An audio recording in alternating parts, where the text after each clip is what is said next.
Hello friends, welcome back to my channel.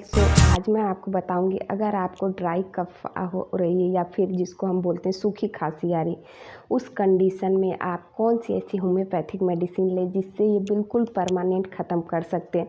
तो आपको क्या करना है, सबसे पहले मैं इसके सिम्टम बता देती हूँ कि सिम्टम इसमें आपको क्या क्या मिलेगा। तो उस कंडीशन में ये आप लोग एक बार मेडिसिन लीजिएगा और उसके बाद देखिएगा आपकी खांसी कैसे बिल्कुल परमानेंट छूमंतर हो रही है। तो दोस्तों, जो हमारी सूखी खांसी होती है ना, क्या होती है उसमें कफ बिल्कुल भी नहीं आता है और इतना ज़्यादा ड्राई रहता है, इतना ज़्यादा सूखापन रहता है गला में ना, उसकी वजह से हमें सीने में बहुत ज़्यादा जब खांसते रहेंगे तो चेस्ट पेन होगा, दर्द होगा, जलन होगा। और जब खांसी आना शुरू होती है ना, जो सूखी खांसी होती है वो एक बार ये नहीं कि थोड़ा सा एक दो बार खांस ली और बंद हो गया, ऐसा नहीं। जब भी आएगी वो हमें कम से कम एक बार में 20 से 30 बार खांसी वो लगातार आएगी और तब जाके कुछ टाइम के बाद हमें थोड़ा बहुत खांसी मतलब ये ऐसा लगेगा कि हाँ नहीं आ रही है, बंद होगी। लेकिन ये जो सूखी खांसी होती है ना, बहुत लोगों में देखा जाता है जब रात होती है ना, रात के टाइम ये बढ़ जाती है या फिर सोने से पहले उनको इतनी ज़्यादा खांसी आती है कि वो एकदम परेशान हो जाते हैं और जब तक वो बिस्तर छोड़ के इधर उधर टहलते नहीं है या फिर थोड़ा बहुत गुनगुना पानी नहीं पीते, तब तक उनको बिल्कुल भी उस कंडीशन में आराम नहीं मिलता है उनकी खांसी में। और बहुत लोगों में यही जो सूखी खांसी होती है वो जब आधी रात बीत जाती है 12-1 बजे के बाद, तब शुरू होती है और वो खांसी 10 से 15 बार लगातार आती है और कफ इसमें बिल्कुल भी नहीं आएगी, एकदम ड्राई खांसी होती है, एकदम सूखी हुई। और जिसको बहुत लोग गांव में या फिर और जगह जिसको कुकुर खांसी बोलते हैं, मतलब कि उसमें बिल्कुल भी बोलते हैं ये नहीं कि अभी आ रही है अभी बंद हो गया, ऐसा कुछ नहीं है। और उसकी वजह से सीने में जलन, दर्द और आप कुछ खा नहीं पाएंगे, आपकी नींद बहुत ज़्यादा डिस्टर्ब रहेगी, सांस लेने में दिक्कत होगी। ये सारे सिम्टम क्या होती है जब हमें खांसी आती है ना, तो सूखी खांसी में हमें बहुत ज़्यादा देखने के लिए मिलती है। और आप कितना हो, चाहे अदरक घर पे जो भी हम लोग यूज करते हैं, अदरक, बहुत लोग काली मिर्च, ये सब जब खांसी आती तो लेते हैं कूट के या फिर चाय के काढ़ा बना के, तो उसमें नहीं आराम मिलता ये खांसी लगातार। क्योंकि जब स्टार्टिंग में थोड़ा बहुत कफ आता है या हल्की फुल्की खांसी रहती है, ये सब चीज़ अगर हम काम करते हैं, लेते हैं, तो हमें उस कंडीशन में आराम मिलता है। लेकिन जब सूखी खांसी आती है ना, तो चाहे हम कुछ भी कर लें, जब तक हम डॉक्टर के पास नहीं जाते तब तक हमें आराम नहीं मिलता।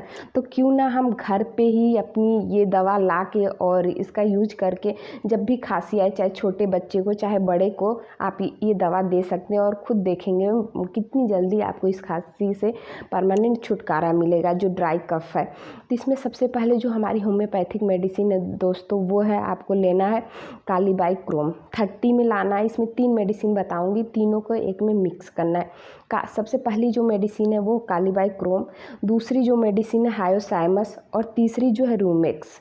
इन तीनों को 30-30 ml में आप लोग लाइएगा। 30 ड्रॉप, 30 पोटेंसी भी रहे और 30 ml में लाइए, चाहे 10 ml में। जैसे 30 ml से छोटी बहुत कम मिलती है, या तो आप किसी मेडिकल स्टोर पे जाके वहाँ पे मिक्स करवा लीजिएगा तीनों को।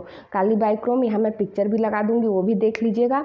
और रूमेक्स और एक मेडिसिन और थी हायोसाइमस, तीनों की पोटेंसी 30 होनी चाहिए, 30 CH पोटेंसी में। इसको क्या करना है, एक में मिक्स करके रख लीजिए। और फिर जब भी आपको लगे कि हाँ ड्राई कफ आपके घर में किसी को भी हो, XYZ किसी को, 2 बूंद डायरेक्ट टंग पे 3 टाइम, सुबह शाम दोपहर, इसको ले लेंगे तो इससे आपकी जो खांसी है ना उसमें बहुत ज़्यादा रिलीफ देखने के लिए मिलेगी। 1 से 2 दिन के अंदर देखेंगे आपकी खांसी बिल्कुल परमानेंट ख़त्म हो जाएगी। और जो मेरी इसी के साथ आपको लेना है नेक्स्ट मेडिसिन जो है दोस्तों, वो है आपका ड्रोसेरा। ड्रोसेरा को आपको क्या करना है, 200 पोटेंसी में लानी है और इसको भी आपको 2 टाइम लेना, सुबह और शाम, 2 बूंद डायरेक्ट टंग पे। जैसे उसको ले रहे हैं 5 मिनट का गैप कर दीजिएगा, उसके बाद इस मेडिसिन को लीजिएगा, तो आप खुद देखेंगे कि आपको बहुत जल्दी रिलीफ देखने के लिए मिलेगी खांसी में। और एक सिरप आता है, अगर उसके साथ इसको पिएंगे तो और भी सही रहेगा, अल्फ़ा सिरप। अगर लिए तो ठीक है, अगर नहीं ले पा रहे हैं या नहीं मिल रहा है तो जो मैं ऊपर तीनों मेडिसिन मिक्स करने के लिए बताई लेने के लिए, और एक उसके साथ अलग से लेना है ड्रोसेरा, तो अगर इन चारों मेडिसिन को लेते हैं ना तो आपकी खांसी जो महीने 2 महीने में रिपीट हो जा रही है या 6 महीने पे रिपीट हो जा रही है, ये चीज़ ना बिल्कुल बंद हो जाएगी। या मौसम चेंज हो रहा है तो होने लग रही है, ये बिल्कुल भी नहीं होगी। और ये अल्फ़ा जो कफ सिरप है वो चाहे सूखी खांसी हो या फिर वेट वाली हो, गीली वाली, कैसी भी कफ निकल रही हो, उस कंडीशन में भी ये अल्फ़ा सिरप ले सकते हैं। ये भी होम्योपैथी की ही है। इसको भी आपको क्या करना, 10 ml सुबह शाम 2 टाइम लीजिएगा ढक्कन में, और इससे बहुत जल्दी रिलीफ मिलेगी। अगर कोई बच्चा है तो इसकी पोटेंसी कम कर दीजिएगा। जैसे कि इसमें क्या है कि 1 बूंद आप ले रहे हैं तो 2 बूंद आप ले रहे हैं तो बच्चे को 1 बूंद दीजिएगा सुबह शाम दोपहर 3 टाइम। और कोई अगर 5 साल से बड़ा है, 6 साल से बड़ा है तो उसको 2-2 बूंद आप दे सकते हैं। एक बार ये सूखी खांसी में यूज करके देखिए, इसका बहुत ज़्यादा रिलीफ है ड्राई कफ में। मैं ये अपने घर में यूज करके अपनी बच्ची को, खुद को, जब भी हमें ड्राई कफ होता है तो मैं ये जो मेडिसिन ला के रखी हूँ इसका यूज ज़रूर करती हूँ। तो इससे आराम बहुत जल्दी मिलता है। और जो डॉक्टर के पास जाके एक्स्ट्रा पैसे लगते हैं वो उस चीज़ को देने से बच सकते हैं आप। तो दोस्तों आज के लिए बस इतना ही। मिलती हूँ आपसे नेक्स्ट वीडियो में, तब तक के लिए थैंक यू सो मच।